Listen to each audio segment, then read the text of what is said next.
Hello, everyone. Hello, Father Matthew. Hello, Deacon Adam. Christ is risen. Truly, he is risen.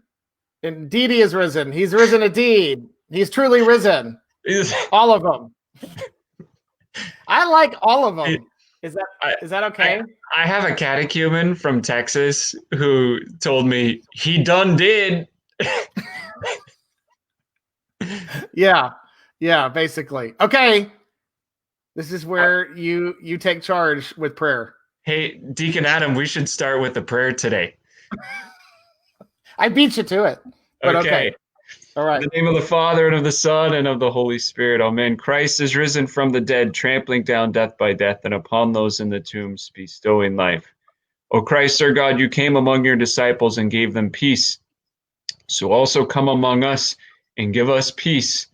And as we look forward to the reception of the Holy Spirit on the day of Pentecost, so also be with us and open our hearts that we may preach your word to all nations. For you are holy always, now, and ever, and unto ages of ages. Amen. Amen. I want to share our stream over in a couple of Facebook groups. So do you have an update? So I could do that at the same time. I have an update about the St. Athanasius Academy. Just this week, we added fourth and fifth grade to our course offerings. We are going to offer fourth and fifth grade math, language arts, and social studies. And we have 3 very qualified teachers on board to offer that. The social studies and language arts will be offered on Tuesdays and Thursdays for 30-minute classes. 2 30-minute classes. And then the math is going to be offered for a 50-minute class on Wednesdays. So we're very excited about that. We have other things in the hopper for the Academy to add more resources. Our goal is to help. Remember, these are tutorials, of course. So our goal is to assist the parents in their homeschooling and to help lay out curriculum and lay out a roadmap for the students. So you can check that out at saaot.edu. Check out the new course offerings, the new schedule for the upcoming fall semester. That was very exciting. That was a big project to get those added in the last week. You were a big part of, you brought on 2 of those faculty. Yes. You scouted them out. Yes. And shout out to my sister my sister Shelly down in Palm Springs, who I reached out to her. She's got a master's in education, and she's also homeschooling her kids. And she connected me with a couple of really good teachers on the West Coast who are so qualified and so excited to be working for the Academy. That's the other nice thing. These aren't just qualified people. These are people who are really on board with the mission of the St. Athanasius Academy. So, yeah, we're very excited about that, and looking forward to how that's going to go in the fall. But we keep getting requests from parents, and providentially, we're able to answer those requests. Like God keeps sending us the people that we need to fill the positions. So it's been incredible. We also added a government / half government, half economics class, which is a common high school requirement. And I'm excited that Deacon Vasily Hinkle, who's in the Northwest, formerly held an elected office. He's teaching that. And so the first semester this coming fall, he'll be doing American civics, which is government. Honda Civics? Honda Civics. And then in the spring, he'll be teaching economics. And he sat on some type of a financial committee. He calls it something with an A, and it went right over my head. I knew what he was talking. Yes. Appropriation. Yes, he was on. I remember that from my high school civics class. He was on there for like 7 years, and so to have him teaching both of these classes is just wonderful. They're each 1 semester. You enroll for the year, and you get government first, and then economics second. We should add up how many subjects we have at this point. It's super exciting.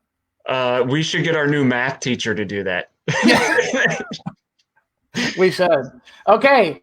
So, and then for those of you, Father Father Matthew might let me go if you're watching, because my internet cut out 2 days ago. I'm using my mobile hotspot on my phone, and if it starts digitizing too much or it gets bad, I told Father Matthew just to cut me. And so if you see me disappear, it's not that I have better things to do. It's just sadly my internet is very unreliable right now. Yeah, I'm gonna push you off the back of the plane. Okay, so I'm gonna let you take the lead on today with Father Michael and everything, because I just don't know if anything I say is gonna make sense. Okay, well let's bring on our guest. Today with us, Father Michael Oleksa in Anchorage. Father Michael, Christ is risen. Indeed, he is risen. And as they say in Yupik, Christusak ongoiktuk. Illumun ongoiktuk. So wow. Father Michael was on with us on April 9th, the week before Holy Week. And we received the most feedback about that show. Right after the show, somebody contacted me and said, can you please bring him on for every day during Holy Week? We need more stories, more uplifting stories. Of course, right now, the shutdown, the quarantines are ending in many parts of the country. And but back in April, we were still in the midst of it. So your stories that you talked about with Matushka Olga and St. Juvenali, the Orthodox Church in Alaska, they were very uplifting to people and inspiring at a time when they were badly needed. And so we have you back for an encore. We're very excited about this, and we are even deciding to cut our Bible trivia today because I'm so excited about the stories that you have to tell. More stories about God's providence. So I'm gonna tee it up for you and then let you go. Okay, Father? Oh, that's fine with me. Thank you. Okay. So, Father, what we want to know is, the very general question is, how did you end up in Alaska? And I want you to go all the way back to your childhood. Oh my. So that people can see God's providence working in your life. Okay? Okay, well, that's easy. That of course is excuse me, the theme of my book, Everyday Wonders. I remember reading when I was a teenager a book translated from Russian called The Diary or A Diary of a Russian Priest. And it was an emigre, Father Elchaninov, who served most of his life as a priest in France, having been driven from Russia by the Bolshevik Revolution. And there was a line in his diary that said, "Nothing happens by accident. Anyone who believes in accidents does not believe in God." And this line stuck with me because I rejected it. What do you mean? There are all kinds of tragic accidents that happen all the time, plane crashes and automobile wrecks and the rest. And then I realized that in the Russian original, that's not what it said. It said nothing happened by coincidence. That's a big difference. Coincidence. And you see, so it was a mistranslation because accidents happen, but coincidences don't. And the older I've gotten, the longer I look back on my own life and say, that was a crossroads and I could have taken a different path, but because I took that one, it led to the next crossroads and the next one and the next one. And it's those whole series of crossroads that led me to Alaska. So to begin, as a child in the 1950s, I remember very clearly watching a lot of TV shows. That was something new. We only had 3 channels, but they were lots of TV shows or movies that we would call Cowboys and Indians, The Lone Ranger and Tonto and the rest. And then there was Broken Arrow with Michael Ansara, actually a Lebanese or Syrian actor who played Cochise. And I was fascinated with the Native Americans. By the time I was 3 or 4 years old, when people asked me, "Michael, what do you want to be when you grow up?" I would say an Indian. It didn't matter what tribe. I could be Iroquois, Hopi, Arapaho, Comanche. I just wanted to be in war paint and ride a horse the rest of my life. My parents, who are of German and Ukrainian descent, however, did their best to persuade me that this vocational objective was not really in the ballpark. It was not really. You have to be born into a tribe, Michael. You can't just decide to be an Indian. So by the time I was 10, maybe 12 years old, I had given up on that ambition. And then, speeding ahead, I was in college, Georgetown University School of Foreign Service. And I had gone to the School of Foreign Service for several reasons. One was that I was still fascinated with people of other cultures, not necessarily American Indian only, but people from all over the world. In junior high, I had about a dozen pen pals that I would write to on a regular basis. I was learning French in high school, and then I took Spanish besides, and I had 2 years of Latin. So I was interested in foreign languages. I was interested in other cultures, but I had also become even more involved in the church. My home parish, St. Mary's Ukrainian Orthodox Church in Allentown, Pennsylvania, at that time in the 1960s, did have a priest who spoke some English. He was probably the one English-speaking priest in the whole diocese at that time. And we the younger kids in the church, were excited to have a priest who could actually speak our language, because the previous one hardly spoke any English at all. And so I went to the church services in Church Slavonic. The sermon, at least, was in English, but in very broken English. Even my father, who speaks Ukrainian, used to complain he couldn't understand what Father was saying. In any case, we went to church school after our early liturgy. And then I discovered directly across the street, if you went around St. Mary's Church to the altar area, the east side, and looked across the street, very narrow 2-lane street, there was another Orthodox church. St. George's, we called it Syrian Orthodox Church. In fact, Syrian was the name of the diocese at the time. Soyo was the youth organization. Right. Syrian Orthodox Youth Organization. Yeah. Right, exactly. So my grandmother took me there during Holy Week, and everything was in Arabic. So it was just as exotic as going to the Ukrainian church where I had been going. But in high school, for some reason, I'm not quite sure why, after church school, so I've been to liturgy 8:30 to 10, church school from 10 to 11, at 11 o'clock, the liturgy began at St. George's. And it was all in English. Except for the Epistle and Gospel. The priest was still from Lebanon, and he spoke very good English, and the choir was 4 men, one of whom was Joseph Allen, the future priest in the Antioch Diocese. Wow. And just for the record, he just retired after being in a parish for over 50 years. Well, I knew him before he went to seminary, because he was in the choir at St. George's. His wife was from our parish. And she was Ukrainian. Wow. So there was that connection. I remember when he told me one Sunday, "I've got good news, Michael. I'm going to go to St. Vladimir's." I was ecstatic. I was happy he was going. But the choir was 4 men who sang the entire liturgy as a quartet in English and using Tchaikovsky's music.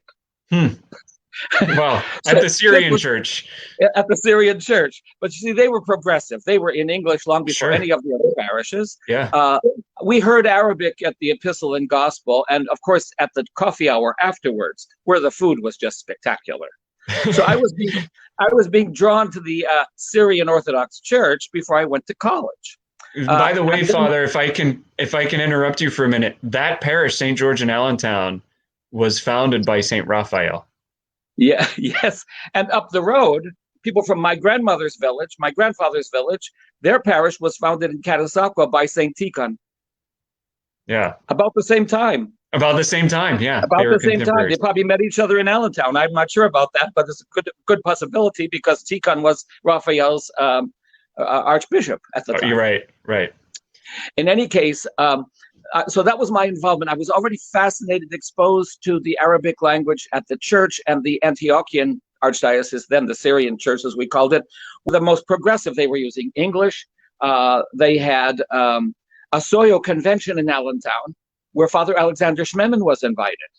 And thanks to Joe Allen, I got sneaked in to listen to Father Schmemann's keynote address. And that's when I decided, if I become a priest, I'm going to his seminary.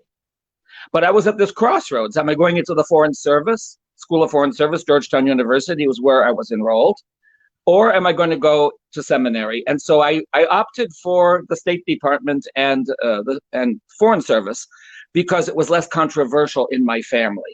Nobody in my family, even my pious grandmother, supported my idea of going to seminary. Mm-hmm. But everybody was in favor of me becoming a diplomat, serving the government of the United States and so forth. This is the 60s, where John Kennedy's phrase, ask not what your country can do for you, ask what you can do for your country, resonated with us as high school students in that generation. Sure. So Georgetown made sense. Then I had to pick a language at Georgetown, and they made us take entrance exams because everybody had taken foreign languages in high school, and mine was mostly French. But everybody was taking French. It's the official diplomatic language. So there were hundreds of students in the French class, and the Arabic class, as it turned out, had 6. It was practically like getting a private tutor. And I decided, well, Arabic will serve me better if I ultimately decide to go to seminary. I'll be a priest in the Antiochian Archdiocese, and Arabic will come in handy. Mm-hmm. And if I don't, and I stay with the State Department, we need more Americans to understand the Arab world and speak the language, because the Middle East is going to be the main international hotbed for the next 50 years, which of course it really is. It still is. Good call. Yeah. So Arabic made sense to me. And so I took over almost 40 credits of colloquial Egyptian Arabic. By the time I was finished with Arabic at Georgetown, my teacher said, it was my final exam, and it was colloquial. We had to speak. He said to me, "You get an A. It's a pleasure to hear you speak my language." So that was the highest compliment I ever got from any of my professors. Yeah. And then I decided, no, not the State Department after all. This was the Vietnam era. The State Department was telling the American people things that I believe were not even true about what was going on in Southeast Asia. And so I thought, if you go into that line of work, you're going to have to follow whatever the policy is, whatever the government has decided they want to do, regardless of whether you believe in it or not. And do you really want to do that? Do you really want to become a servant of the government in that sense? And I thought, no. And in the meantime, I was going to St. Nicholas Church on Massachusetts Avenue in Washington, D.C. The services were magnificent. They also had services in English, in the Russian style, again, just like the Tchaikovsky liturgy in Allentown. And there on a Lazarus Saturday morning, I went to church. Very few people, unfortunately, on that occasion. But for me, it was providential, because Father Mitred Archpriest Arkady Morseyev pointed me out to the guest speaker that morning, who was Father John Meyendorf. And so Father Meyendorf said, well, you have a spring break next week. We have a retreat for college students next week at our seminary. Why don't you come? Be my guest. So I spent all of Holy Week and Pascha, that was 1966, at St. Vlad's. And I decided, that's it. State Department, never mind. I'm going to seminary. This is where I belong. So that was a real turning point. And during that week, walking through the dormitory at St. Vladimir Seminary in Crestwood, New York, I met a student who was about to graduate. And he was, Robert Starr was his name. He became a priest, but never went to Alaska, as it turns out, in his whole life. But he had a map of Alaska on his dormitory wall. And if I recall correctly, he had pins in it, which attracted my attention. I moseyed into his room and I looked at his map and I said, what are you doing here, Bob? Voodoo on the state of Alaska? Or are you planning a military invasion? What is this? And he said, no, these are our parishes. These are the Tlingit Indian parishes. These are the Athabascan Indian parishes. These are the Aleut parishes. These are the Yupik Eskimo. Wait a minute. They're Native Americans who are Orthodox? This never crossed my mind. Growing up in an immigrant community in an inner city in the East Coast, you don't think about Native Americans being Orthodox. How did that happen? He said, well, don't you remember Alaska was part of the Russian Empire for almost 130 years? I never connected the two.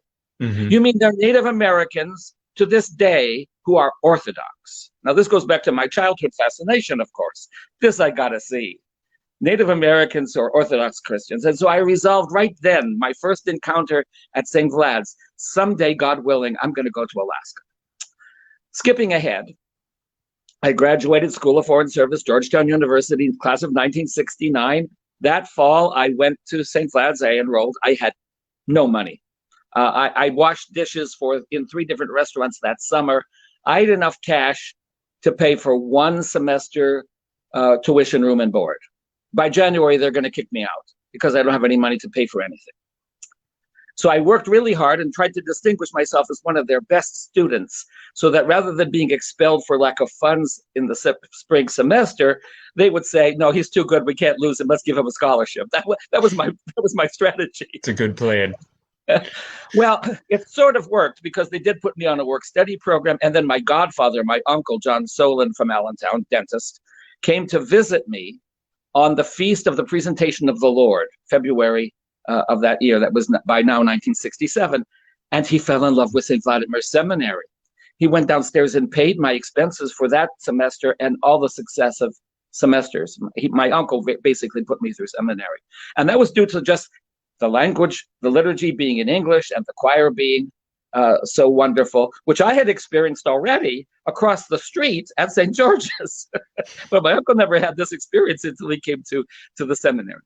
So in the meantime, the Holy Synod of now the Orthodox Church in America had, as one of their first official acts, declared that they were going to canonize, glorify the elder, the monk Herman on Kodiak Island in August of 1970, the following summer. So now I didn't say 66, that was when I was in college. 1970 is what we're talking about, the year my uncle came. So 1970 was the canonization of St. Herman. Mm-hmm. So Father, let me clarify, because you mentioned a couple of different dates. So your first year at St. Vladimir's was 1969, the fall of 1969. Right, you 69, enrolled, and that semester, that November, I think, is when the Holy Synod declared that they were going to canonize Father Herman as Saint Herman of Alaska in August of 1970. Okay, got it. Here, I had made that secret resolve that I'm going to see this with my own eyes someday. If you're ever going to go to Alaska, Michael, this is the time to go. It's a once-in-a-lifetime opportunity. So I began writing letters, November, December, January, February. I had no contacts in Alaska whatsoever. I knew no one here. But the bishop came. Theodosius Laser, who later became Metropolitan Theodosius of the OCA, was Bishop of Alaska at that time. And that spring, he came to the seminary and gave a slideshow about his diocese. He'd been there 2 or 3 years by that time. And it wasn't about the canonization of St. Herman, it was about the native people, which intensified my interest and so forth all the more. And I'd been trying, you could say, on my own to get a job, just to get hired. I didn't care. I would work in a cannery and split fish or put salmon into cans. I didn't care. But I got either no answer whatsoever or rejection letters. Please don't come. We have our own employees. We have our own people who come every year. There's no opportunity. There's no job openings. Stay home. And in fact, there was a recession in progress, so that the state of Alaska even had an information booth at the Seattle-Tacoma airport, discouraging people from getting on an airplane to even go to Alaska and look for a job because the job market was so poor. I didn't know anything about that. I kept writing and getting rejection letters. So I had given up. By March or April of 1970, it looked like there was no chance, at least not this year, of going to Alaska. And then, unbeknownst to me, on the same floor in the dormitory, down the hall from me, another student got a letter from Alaska. His cousin, Sergei, had been hired, or at least recruited, to excuse me, to come to Alaska as what was called then a VISTA volunteer, volunteers in service to America. It was the domestic Peace Corps. And Sergei had been hired to do something, I don't know what, in Fairbanks, Alaska, the center of the state. But when he got there, his job had evaporated. And so he was about to go home, back to, I think he lived in New York. But he stopped in Sitka to see the cathedral. Well, the cathedral had burned down a few years before, so there was no cathedral to see. But he met Bishop Theodosius, and Theodosius said to him, I need a volunteer to work with the young people here at the high school, the boarding school, Mount Edgecombe High School. Students from all over Alaska come to Sitka for their high school experience. At that time, there were no high schools in Alaska, just boarding schools out of state. The only one within the state of Alaska was at Sitka. And it was an old military base from World War II that had been converted into a boarding school. So Bishop Theodosius said to Sergei, stay here and work with the kids, hundreds of kids, Orthodox kids, who come from all over Alaska to study for 4 years. I need someone as a kind of youth minister. And so Sergei stayed. But he was leaving. His year was up.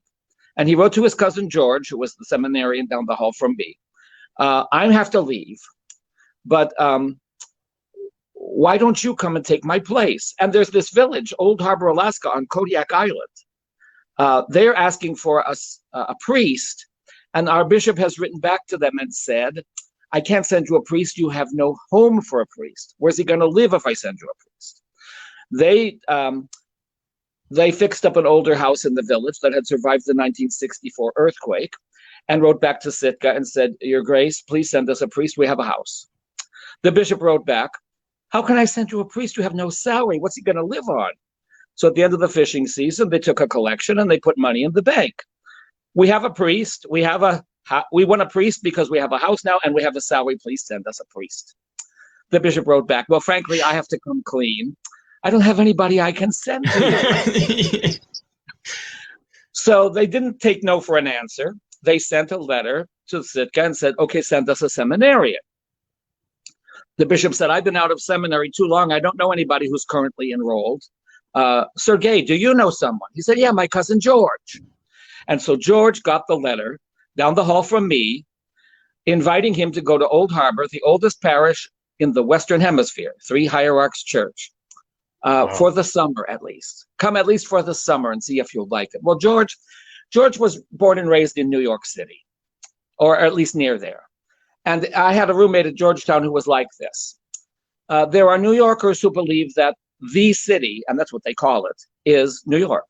The sun rises on the East River and sets on the Hudson River. The West is New Jersey, and you would never go there. That's the wilderness already. So my roommate at Georgetown felt this way too. George was like my roommate Jeff. He had no interest of going west, and for him the West was Pennsylvania already. So he asked his roommate, one was from Texas and the other from Michigan, you want to go to Alaska by any chance this summer? They had other commitments and they weren't interested. George just walked down the hall, knocking on doors, asking this absurd question, would you be interested in going to Alaska this summer? Not knowing that I'd been trying to get a job up there for months, right? So I remember very clearly, he knocked on my door, and it's amazing that I was even in my room. I was hardly ever there. And he says, you're going to think I'm crazy, Mike, but would you be at all interested in going to Alaska this summer? I almost fell off my chair. What are you talking about?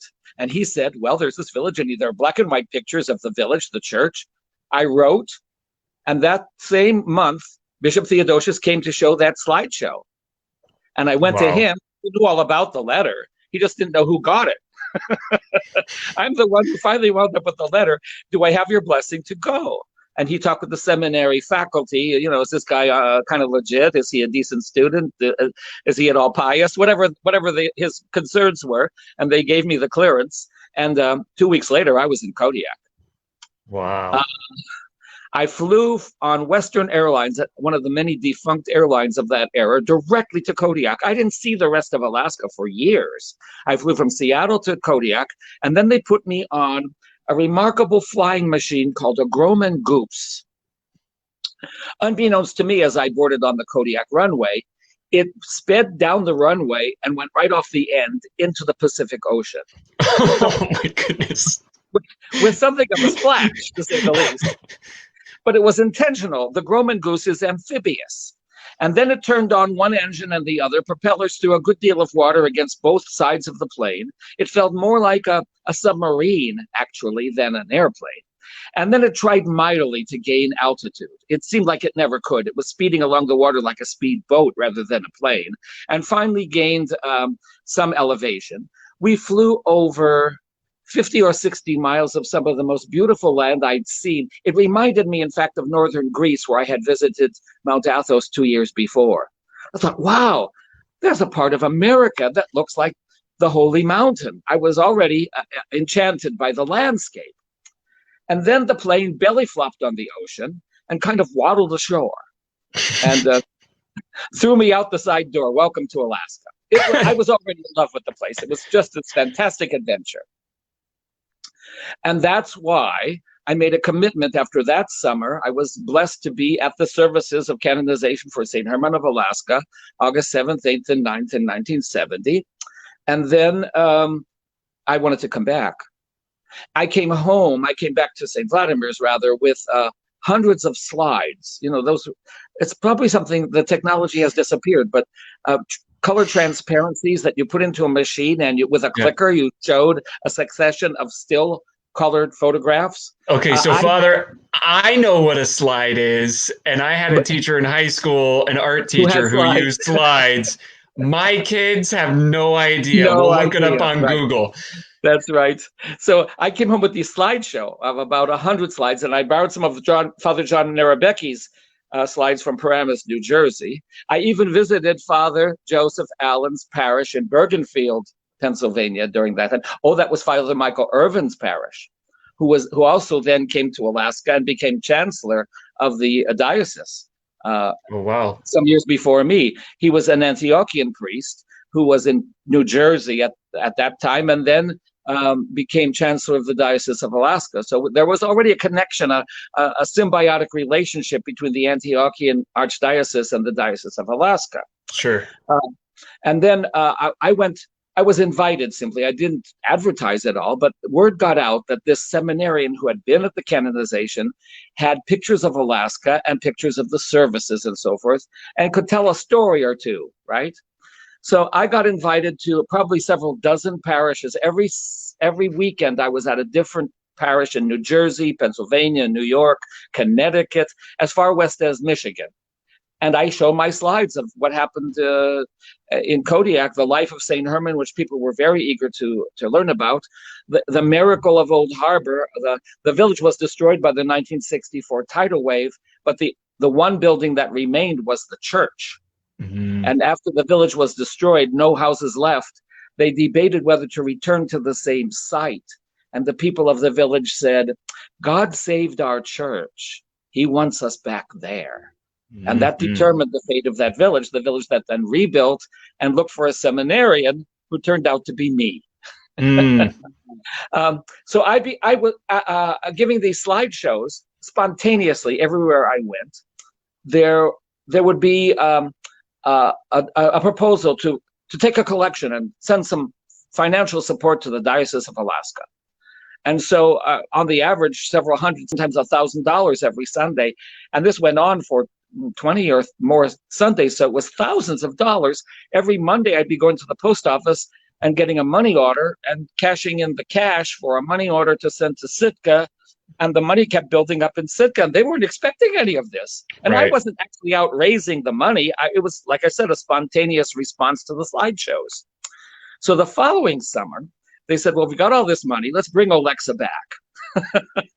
And let's bring some more students. It worked out so well last summer. Let's do it again. And so there were 6 of us who went up to Alaska that second summer. That was the summer of 1971. And so I was stationed in Southeast Alaska. I got to know the Tlingit people. I was adopted by the tribe. My childhood ambition was finally fulfilled. I wrote to my mom and said, guess what? I'm an Indian after all. And by that time, I think I had had enough of Alaska. I might have still come back to St. Vladimir's, graduated, and become a priest in the Antiochian Archdiocese. My Arabic was still pretty good, and I was still very much interested. And my second summer was not like my first. My first summer, I was invited by the village, and they were expecting me. It was at their invitation, their initiative. My second summer, it was the diocese that decided that I should go to these 2 Tlingit villages, Angoon and Huna, and they weren't expecting me. And at first they're looking at me like, who sent you? What are you doing here? What's your business here? And because I was sent by the bishop, there was this, understandable suspicion that someone had reported something to the bishop that he wanted to get investigated. And I was like the secret private investigator sent by the diocese to find out if these rumors were true about who knows what or what was going on. None of that was behind this at all. But the people were understandably suspicious. So I was not so warmly welcomed my first summer. The weather was rainy and dismal. The people were not as receptive or friendly. And if that had been my experience, my second summer, I would have left Sitka and returned to St. Vlad's and graduated with my senior class, and I almost certainly would have been a priest in the Antiochian Archdiocese. But that didn't happen. And it didn't happen because the bishop then prevailed on me. Sergei has left. We need now a youth minister to deal with the students at Edgecombe High School. His work here was very productive. Will you take a year off from seminary and remain with us and work with the students at the high school? I was quite reluctant. I was a senior. My friends were graduating. But it was the bishop. Mm-hmm. And he'd been very supportive and kind to me for the 2 years I'd already been, the 2 summers I'd already been in Alaska. And so I said, well, okay. I wrote to Father Schmemann and asked for a year's leave of absence. They were reluctant to let me take the year off, but they did. And that was another crossroads, because I met Yupik Eskimo students at the high school. They invited me to their part of Alaska the following summer, which was the summer of 1972. I met my wife to be there that summer, and I made a permanent lifelong commitment to remaining in Alaska and serving here. So it was the third year. The first year with Alutiiq people on Kodiak Island, wonderful. The second year with Tlingit Indian people, although I got adopted, was not nearly so, I would say, enriching or satisfying even. But the third summer, living with the Yupik Eskimo people, and I'd started to learn their language. And I learned about St. Yaakov Netzviatov. And, it was a whole new chapter of the Alaskan story and a whole new chapter in my own that began in the summer of 1972. So that's when I finally made I would say, a lifelong commitment to coming to Alaska as soon as I graduated and serving here, actually, as it turned out, pretty much the rest of my life. In the interim, I still had a great affinity for the Arab students at the seminary. I used to sit at the table where the Lebanese and Syrian and Middle Eastern students had lunch. And they'd look at me like, what are you doing here? They were mostly speaking in Arabic, of course. But my Arabic was fresh enough that I could understand most of what they were talking about. And one of the students at that table, a freshman when I was already ready to graduate, was a young student from Jerusalem, which also fascinated me because I'd never met anybody from the Holy City, named Konstantin Nasser. Now, Konstantin Nasser, as late in his teens, had recently come from the Middle East. His father's a priest, so he was very pious and churchly. And his sister, in fact, Ellen, was the receptionist at the seminary as well. So his brother and sister were both in residence there. But his English, he was going to college, trying to get his baccalaureate degree. And although he understood very well what was going on, when it came to writing in English, both in grammar and in spelling, he was having, understandably, a good deal of difficulty. And because I knew some Arabic and could, understand some of the things he was trying to say, he kind of latched onto me, or I latched onto him, I think both. And when he had to write something for his class in college, Iona College, he'd bring it to me and we'd go over it, and I'd do my best to put the grammar in, normal order and the spellings and such. And for that year that I spent, I think it was my last year at seminary, I spent pretty much helping Konstantin get through his college classes, just basically learning English, both spelling and grammar more fluently. And so here we are. He became the great missionary in the Antiochian Archdiocese, and I became the parish priest in Old Harbor eventually on Kodiak Island, where I still had to fly in by that Grumman Goose and belly flop on the North Pacific Ocean just to get there. And so the rest is history in a certain sense. I married my wife in 1974 after teaching at St. Herman's Seminary for a couple of years.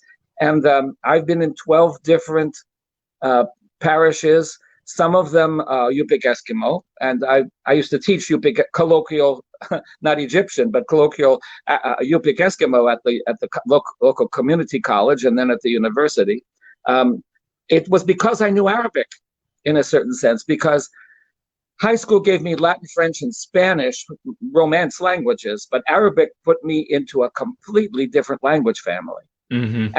And that kind of expanded my knowledge of linguistics and of languages in general. So I was ready for my fourth language when I started learning Yupik.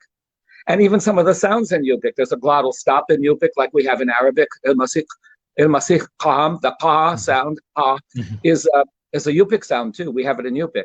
I was used to some of the sounds in Yupik because I'd studied Arabic. Right. Yupik has a dual form of nouns. There's a singular, the dual, two of things, and then the plural. So does Yupik. So there were grammatical principles that I had learned in Arabic that also applied in the Yupik language, although it's, again, a totally different language family. And there were phonemes, sounds of the language that I had learned in Arabic that also helped me learn Alaska Native languages, Tlingit and Yupik more particularly. So my Arabic didn't quite go completely to no use, but really, for 50 years I haven't used it. Now when I speak, I can hear in my own ear, you have an accent, Michael. You don't sound like a native speaker. Your teacher said, it's a pleasure to hear you speak my language when you graduated. I don't think it would be a pleasure for him today if he heard me trying to speak in Arabic. But I did use it once. I was on a WCC, World Council of Churches, fact-finding tour during the second Intifada. I was brought to Cyprus by the World Council and sent to the West Bank and Gaza. And at one point, we visited Nazareth, the town where our Lord was raised as a boy. And Nazareth is built, as it says in the scripture, on a hillside. The town itself is like a big bowl. So we're on the edge of the bowl, and from the middle of the town is sunken. It's down below you. So from our hotel window, I could look down to the center of the city where the cathedral sits, the Cathedral of the Annunciation, I believe. And I decided, since we weren't having meetings until noon the next day, I had enough time the following morning to explore Nazareth. So I got up early, like early 7 or 8 in the morning, and I walked down the hill toward the cathedral. And there was a classmate of mine, John Leonard, who I knew was serving somewhere in the area. So I went into the church, and there was an Arab woman, a Roman Catholic Arab nun. And I used my high school French because I didn't trust my Arabic at this point. And I asked about Father John Leonard. And she said, yes, but he doesn't have a parish here. He has a parish in the suburbs, someplace out of town. Oh, well, then I don't have time to go there. I need to get back to my hotel. She said, which hotel? And I told her. And then she asked, and how are you getting there? And I told her, well, I'll walk back the way I came down. She said, no, it's not possible. And I said, why not? And she said, the alleys. And what she meant was coming down the hill was obvious. Everything's downhill to the middle of the city. But going back up, I'll take the wrong road, the wrong alley, and I'll wind up someplace on a different part of the rim of the bowl, and I'll never find my hotel. You've got to take a taxi, she said. She insisted. And so she called the taxi driver over, spoke to him in Arabic, and paid my fare. It was very kind of her. And then he took me to some place I have no idea where it was. It was nowhere near my hotel. It was out of. It might have been John Leonard's parish, for all I know, because we pulled up to the gates, and he spoke no French or English. Now I had no choice but to use my college Arabic, which was 25 years old by that time. We pulled up to the gates of this complex. I didn't know what it was, but it certainly was not my hotel. And I said to the driver, "Ghalat, ghalat, it's wrong. The word that means wrong." And he turned around. Ghalat le, why is it wrong? I can't explain. I've just said ghalat again and again. Where should we go? Now my Arabic had to kick in. To town, Lil Balad. So I told him, Lil Balad. We drove back, Lil Balad, to town. And following the curve of the bowl of the city along the rim of Nazareth, I kept looking down to the center and aligning myself with the church. And when we got in the same alignment with the cathedral that I remembered from my hotel window, I told him to stop. And I looked up and we were at my hotel. That's how I navigated home. I remember very clearly when I had to tell him to turn right, I remembered the word for right. It's in Arabic, yamin. But I couldn't remember the word for left. When I wanted to turn left, I had to say mish yamin, not right. Not right, yeah. And between Yamin and Mish Yamin and Lil Balad, I got back to my hotel. Otherwise, I'd probably still be in that taxi in orbit around the planet. So I can't say that my almost 40 credits of colloquial Egyptian has not come in handy, but because it has been useful, but only in this peripheral way. I would have been a priest in the Antiochian Archdiocese were it not for my falling in love with Alaska. Mm-hmm. And now, Father, tell everybody you're retired and tell everybody where you attend church. Well, living in Anchorage, I'm retired. I can pretty much go to liturgy wherever I choose. And St. John's Cathedral is 20 minutes up the road. And that's where I go to the liturgy because they serve, quite frankly, they serve the way I was taught in seminary. They serve all in English. They serve with the prayers read prayerfully and attentively aloud. The anaphora and the people, there's much more of a congregational participation there than any of the other parishes in our city. So I've come full circle from my high school years going to St. George's Parish in Allentown. I'm now back at St. John's Cathedral here in Eagle River, worshiping in a way that I feel very much at home. I only wish we sang a little bit more Arabic. We'll tell Father Mark. Well, I very much enjoy being there. It's very much like, I would say, typically Antiochian parishes around the country. I can understand why. They're applying in their way of worshiping and the way of, their community life, very much the principles that I learned in seminary from Father Alexander Schmemann and Father John Meyendorf. So many Antiochian priests are graduates also of St. Vladimir Seminary, but they have implemented more of that vision and that practice than I've been able to experience anyplace else. And so I very much appreciate and feel very much at home again at St. John's. So you were this close to being Antiochian, if not for seeing the map on George's wall, right? Or Bob's wall. Bob Starr's wall, yes. And after 50 years, I met him again. I was invited to be the Sunday of Orthodoxy speaker in the Detroit area 2-3 years ago, and that's where he's been serving in a Russian Orthodox Church abroad parish after 50 years, and he's not retired. After 50 years, Father Robert Starr, is still serving as a parish priest in the Detroit area. And I said, well, we have to do this again once every 50 years.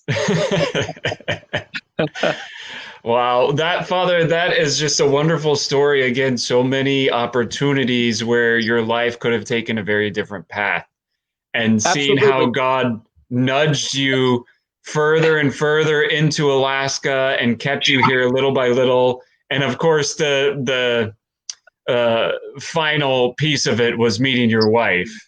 Well, of course. Yes. There's one other story I should quickly relate to you. My second summer, when I spent the time among the Tlingit Indians in Southeast Alaska, and where I finally became a Native American by adoption, I did return to Old Harbor because once I got to Alaska, I had to go visit my friends from the year before. And after my visit there, I had to hurry back to St. Vlad's. School, the semester was beginning. But Kodiak Island is about the size of Connecticut, and it's at least 50, 60 miles. You have to fly again on that famous Grumman Goose from Old Harbor back into Kodiak, and then get on the jet and fly on to Seattle and New York. So I got into Kodiak, and I had to say goodbye to the Choria at the local parish, Yvette Targansky. Matushka, or Choria Yvette, was also born in Palestine. She was the only other person I'd met in my adult life from Jerusalem, like Father Constantine Nasser. And she and I would speak in Arabic when I came to visit.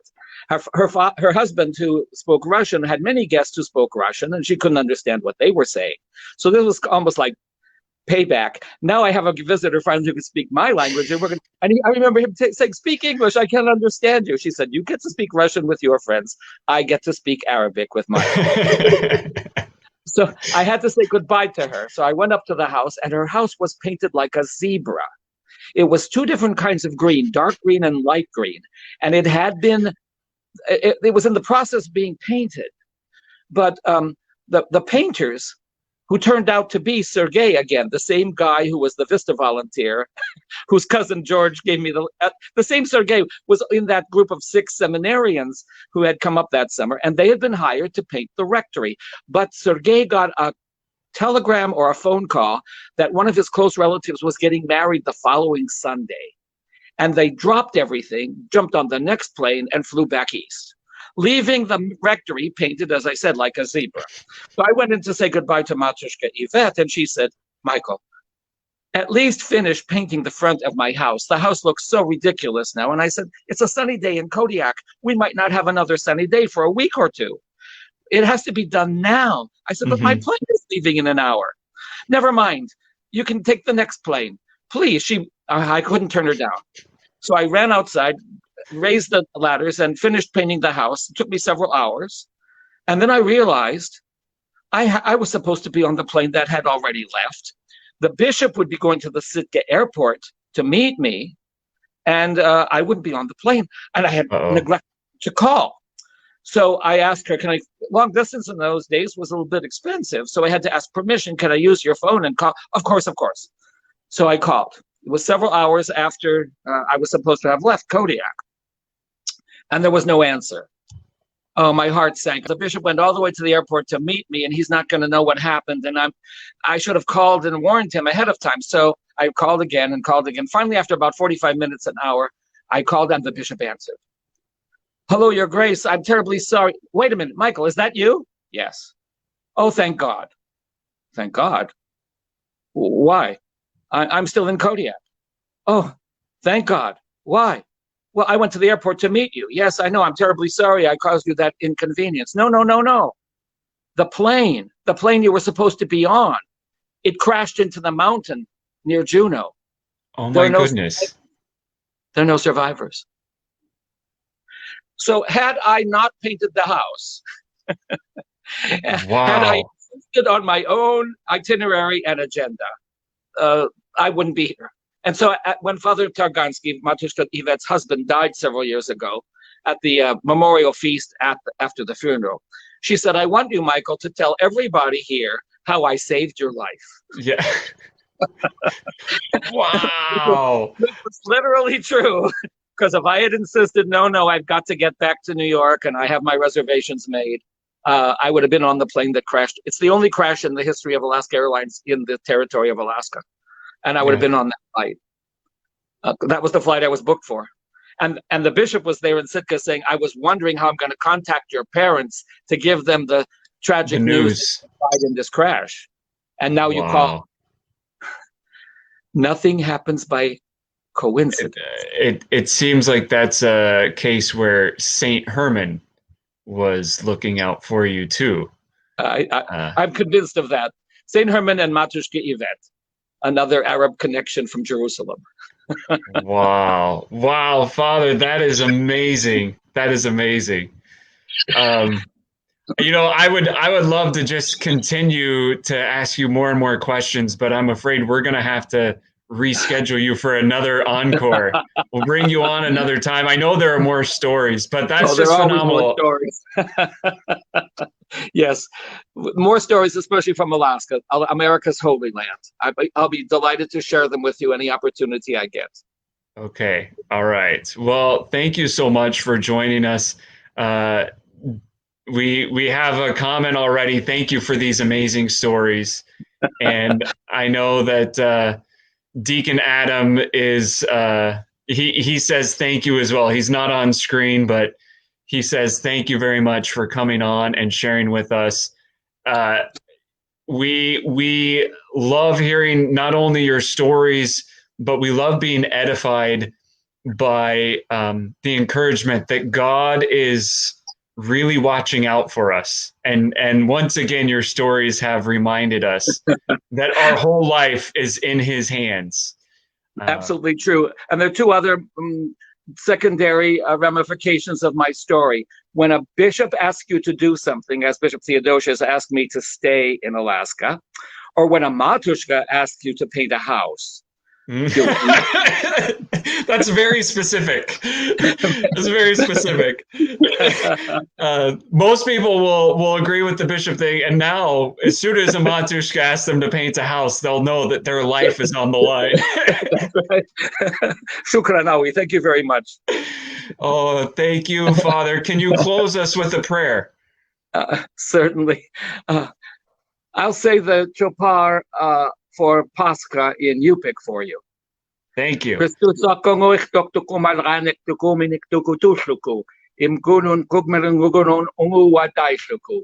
Amen.